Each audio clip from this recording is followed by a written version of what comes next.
Capítulo 19. Incluso para aquellos que entienden. Primera semana de julio.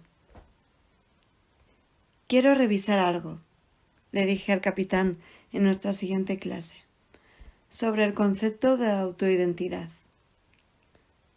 Adelante, dijo mostrando seguridad. Él había estado practicando, estaba segura. Observaba las cosas que le rodeaban y pensaba en cuán diferentes pueden aparecer y, en consecuencia, ser para otras personas o criaturas. Entendía que algo en su propia mente las convertía en lo que él creía que eran. Cuando digo que el concepto de autoidentidad es un error que cometemos a lo largo de todo el día, me estoy refiriendo a que afecta a todo lo que nos rodea, ¿de acuerdo? Pensamos que una pluma es lo que es por sí misma, que tu escritorio es lo que es por sí mismo, etc. Quiero decir que el concepto de autoidentidad no hace referencia solo a uno mismo, ¿entiendes? Sí, desde luego, dijo. Pero me afecta a mí y a las demás personas también, ¿no? Era una afirmación, no una pregunta. Dejé que desarrollara su pensamiento. Quiero decir, he estado pensando en ello.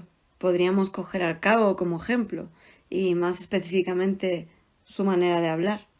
Cuando lo oigo hablar tan despacio y con tanta simpleza, me saca de quicio.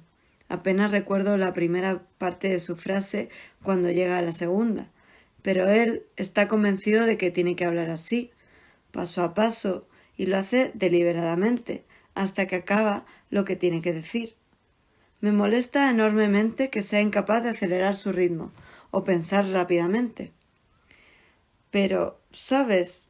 Este mismo modo de expresarse le podría resultar a otra persona muy claro y reconfortante.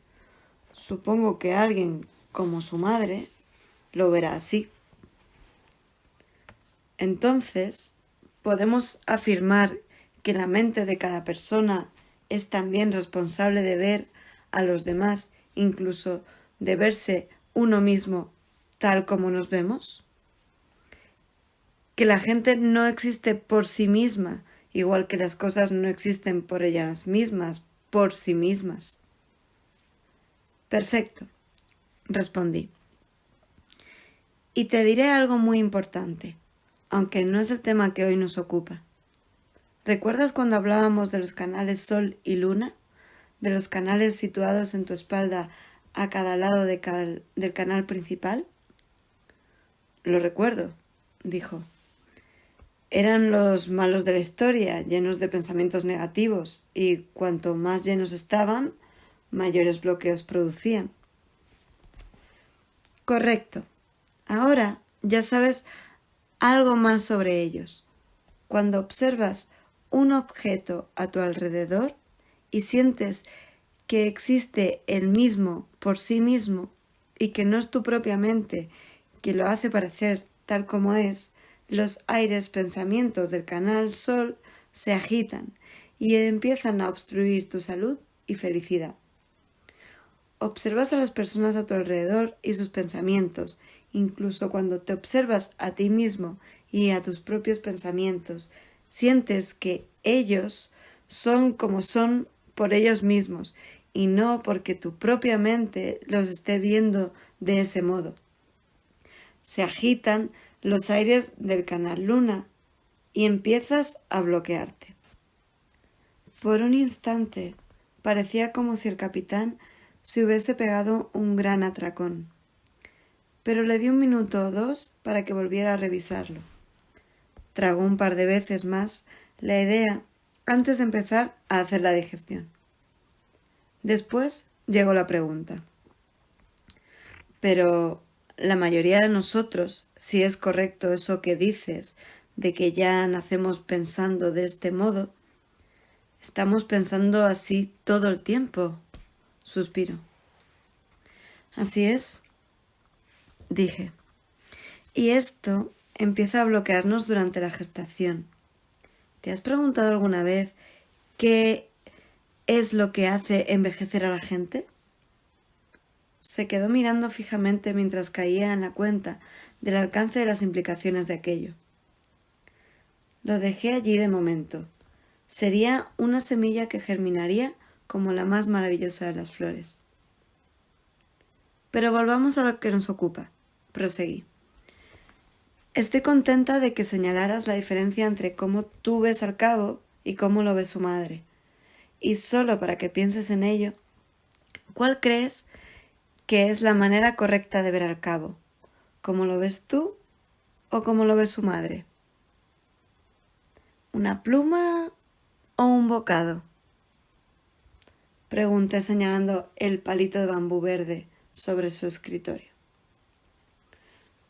Depende de quien lo observe, respondí hábilmente. También podrías decir, ahora presumía, que el cabo no existe en ningún modo por sí mismo, o que existe de las dos maneras, según sea el punto de vista de las distintas personas.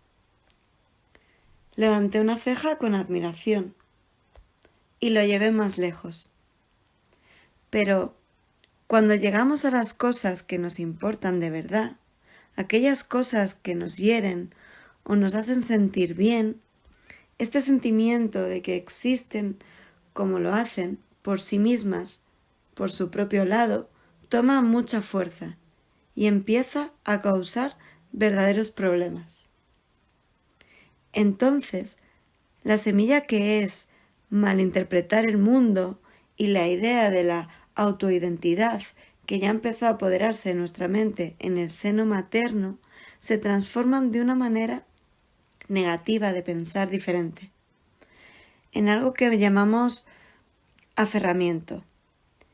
Y el maestro lo describe así. El aferramiento es un pensamiento que lo impregna todo por sí mismo, también para los que lo comprenden, y crece cada vez más. Cuando algo te molesta de verdad, como la manera de hablar del cabo, es muy difícil darte cuenta de que es tu propia mente la que te hace verlo de ese modo, aunque como concepto lo entiendas claramente.